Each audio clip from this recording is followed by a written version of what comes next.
చెప్తున్నాడు. విశ్వాసంతో కూడిన మీ పనిని,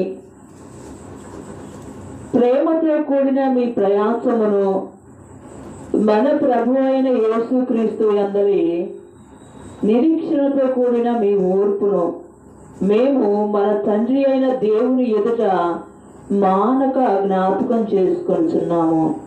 మా ప్రార్థనల యందు మీ విషయమై విజ్ఞాపన చేయించు మీ అందరి నిమిత్తం ఎల్లప్పుడూ దేవునికి కృతజ్ఞతాస్తుతులు చెల్లిస్తున్నాను అంటున్నాడు. హల్లెలూయా, హల్లెలూయా. చూడండి, దశలోనికే సంఘంలో ఏముందంట? విశ్వాసంతో కూడిన పని ఉందంట. హల్లెలూయా. ప్రేమతో కూడిన మీ ప్రయాసము మన ప్రభు అయిన యేసుక్రీస్తు యందలి నిరీక్షణతో కూడిన మీ ఓర్పును. దశలోనికే సంఘములో నిరీక్షణతో కూడిన ఓర్పు ఉంది. విశ్వాసంతో దేవుని పని చేస్తారు. ప్రేమతో దేవుని విషయాల్లో ప్రయాసపడుతూ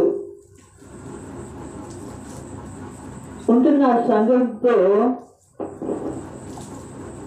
పౌలు రాస్తున్నాడు అనమాట.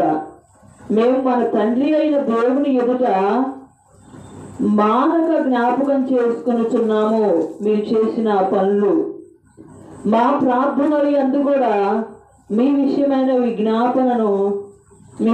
విజ్ఞాపన చేయించు మీ అందరి నిమిత్తం ఎల్లప్పుడూ దేవునికి కృతజ్ఞతాస్తుతులు చెల్లించుచున్నాము. ఏలయనగా దేవుని వలన ప్రేమించబడిన సహోదరులారా, మీరు ఏర్పరచబడిన సంగతి అనగా మా సువార్త మాటతో మాత్రమే కాక శక్తితోనూ పరిశుద్ధాత్మతోనూ